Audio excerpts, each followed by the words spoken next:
Ayer, la secretaria legal y técnica de la Presidencia de la Nación, la doctora Vilma Ibarra, tuvo en Twitter una segunda expresión, o sea, no era la primera vez, de queja por la ausencia de mujeres en la toma de determinación del gobierno de Alberto Fernández.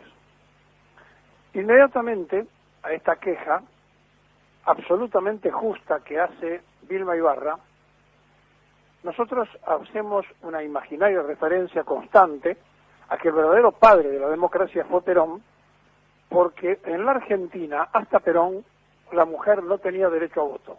No existía, era un ente simplemente que componía a la familia en un segundo plano. Fue el peronismo el que le dio absolutamente plena vigencia y la igualdad de opciones en un trabajo de vista encomiable, la verdad, con una insistente cantidad de mujeres que se transformaron en las censistas, es decir, las primeras mujeres que salieron a trabajar para que el resto de sus compañeras mujeres aparecieran por primera vez con concepto democrático para poder ir a votar. Después tuvimos la primera presidenta del mundo, María Estela Martínez de Perón. Hasta ese momento había primeras ministras, pero no había mujeres presidentas. Luego tuvimos reelecta por el voto ciudadano a una presidenta mujer como Cristina Fernández de Kirchner, que además ahora es vicepresidenta de la Nación. El gobierno de Fernández armó un gabinete innecesario de 21 ministros y de un ministerio absolutamente innecesario, el Ministerio de la Mujer. Y así como decimos innecesario el Ministerio de la Mujer, decimos que es imprescindible que el Gabinete Nacional tenga la mayor cantidad de mujeres posibles, porque además, contrariamente a lo que ocurre en todo el mundo, donde hay mayoría masculina, no mucho, pero hay un porcentaje de 1 o 2% más en todo el planeta, de los 7.500 millones de habitantes, de hombres sobre mujeres, en la Argentina, hace mucho tiempo, que el padrón femenino es mayoría sobre el masculino. En la época de Menem, se le dio la participación a la mujer en la política de un 30%. Después llegó la ley de cupo igualitario, 50%.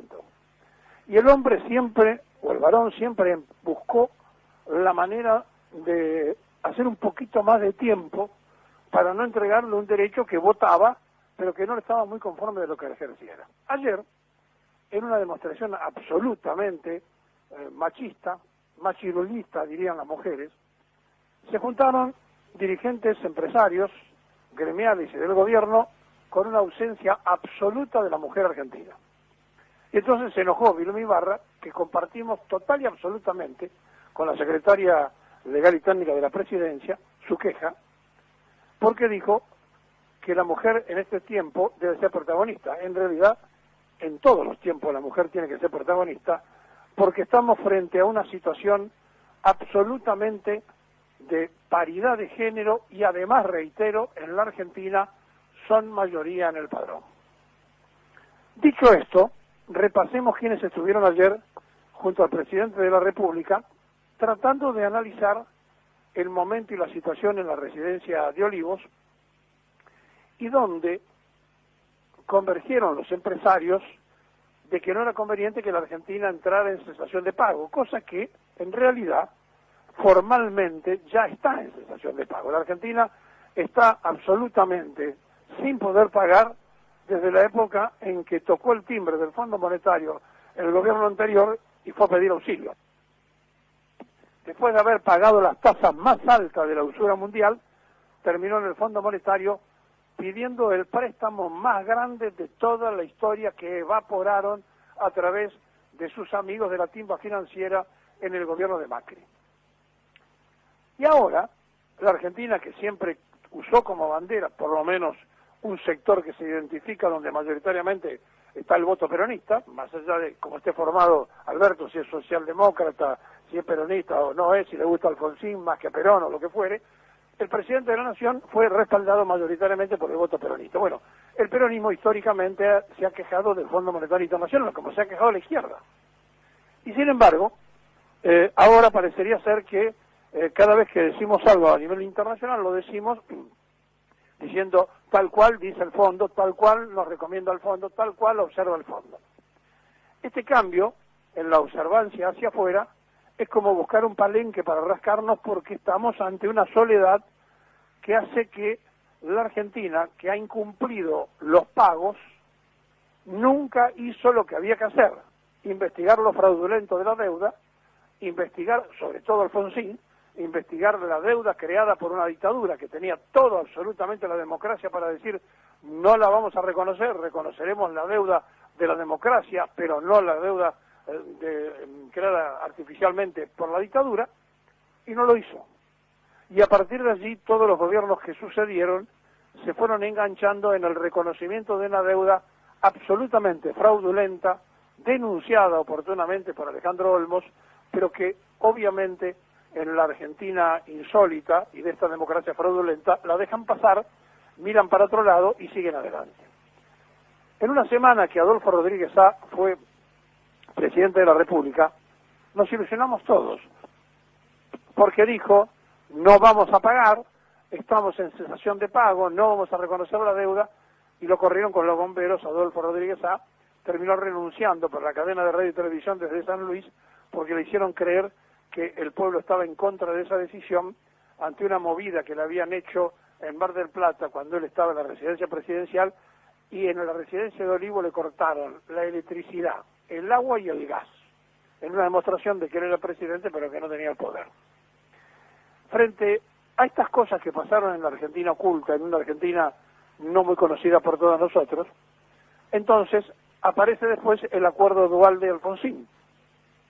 Y a partir de ese acuerdo dual de Alfonsín, donde Alfonsín era el principal encargado que se fuera de la Rúa, a partir de allí empiezan otra vez a buscar la forma de salir de ese endeudamiento, y llega Labaña con su plan Salvador, donde supuestamente todo estaba bien, pero había que atarlo a la inflación. Y por eso el INDEX tuvo que mentir con las cifras, porque si reconocía la verdadera inflación, la deuda externa argentina se disparaba. Y por eso después terminaron pagando los patos otros personajes, y apareció después Guillermo Moreno, a lo mejor envuelto en una necesaria macana de cifras, porque no se le podía decir la verdad al mundo, porque si no la deuda crecía, porque se había dejado atada al índice, se había dejado atada a la inflación. En definitiva, todos los tecnócratas de la economía nunca han tomado decisiones políticas, sino económicas, y siempre el objetivo fue hay que pagar, nunca fue hay que investigar. Pero tampoco la política dijo hay que investigar, y los pocos que aparecieron diciendo hay que investigar, les conté rápidamente cómo les fue. Frente a esto, ahora el viernes, el país va a tener otra vez que modificar su política. Nos va a pasar lo que le pasó a Kicillof, que dijo no vamos a pagar, y terminó pagando. Bueno, nosotros estamos ante una posibilidad muy difícil, y entonces ayer en una reunión le dijeron al presidente no entremos en default. La verdad, estamos en default, no es que no entremos, estamos, no podemos pagar. Y entonces vamos a recordar quienes estuvieron presentes en la reunión de ayer: el titular de la Unión Industrial Argentina, Miguel Acevedo, el máximo presidente de la Sociedad Rural Argentina, Damián Pellegrina, el representante de la Asociación de Bancos, Javier Bolsico, el titular de la Bolsa de Comercio de Buenos Aires, Adalbo Gavi, el titular de la Cámara Argentina de Comercio, Jorge Di Fiori, el de la Cámara Argentina de la Construcción, Juan Selec. Después se tuvieron por los trabajadores los dos representantes de la CGT, Héctor Dae de FACHA, de la Federación de Salud, Carlos Acuña de las estaciones de servicios, lavaderos y demás, y Gerardo Martínez de UOCRA, o sea, el secretario del gremio de la construcción. Además, el ministro de Economía, Martín Guzmán, Gustavo Vélez, el secretario de Asuntos Estratégicos de la Presidencia, Julio Vitovelo, secretario general de la Presidencia, Juan Manuel Olmos, que es asesor del presidente.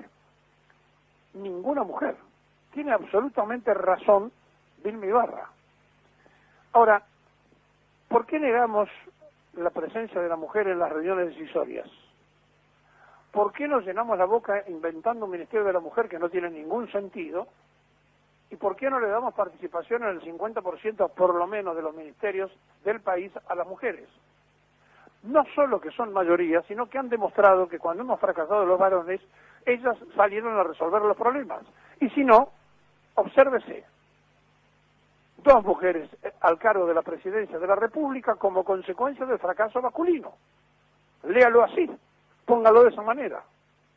Porque si no, si nosotros hubiésemos sido tan infalibles, no hubieran surgido, una en el caso del fallecimiento de Perón y otra por elección y voluntad del pueblo, a cargo de la Casa de Gobierno. Y entonces, cuando vemos que por primera vez Vidal fue una mujer que gobernó Buenos Aires por primera vez, y que antes había sido Roulette, en la época de los radicales con Alfonsín, vicegobernadora, y que ahora hay otra vicegobernadora con el peronismo, en la provincia de Buenos Aires, pero da la impresión de que no le queremos ceder el lugar que declamamos y decimos que tiene lo que nosotros creemos que es la parte débil, y en realidad es la parte fuerte. Y ya no hablo de fortalezas que no sean electorales, simplemente hablo de fortalezas electorales, son mayoría en el padrón. Y resulta que las tenemos entretenidas, primero con un 30%, después con un 50%, ahora inventándole un ministerio para la mujer, pero no le damos la decisión ni la participación que corresponde a la mujer argentina. Por eso suscribimos los de Vilma Ibarra, porque quiere que le diga una cosa, nosotros ya le pedimos auxilio a las mujeres, porque ya habló el presidente con Angela Merkel para pedir auxilio, habló media hora con el primer ministro de Italia para pedirle auxilio sobre todo el tema del Club de París, 2.100 millones de dólares que no los podemos pagar. ¿Y por qué nosotros no tenemos a nuestras mujeres ocupando 21 gabinetes? Saquemos la del Ministerio de la Mujer, 20 gabinetes. ¿Por qué no hay 10 mujeres ministros y la disfrazamos inventando un ministerio que no sirve para nada, que es el Ministerio de la Mujer? Perón le dio el derecho a elegir y a ser elegidas. Evita trabajó incansablemente para esto. La mujer argentina se merece estar en la mesa de decisiones porque los hombres ya hemos cometido demasiadas torpezas.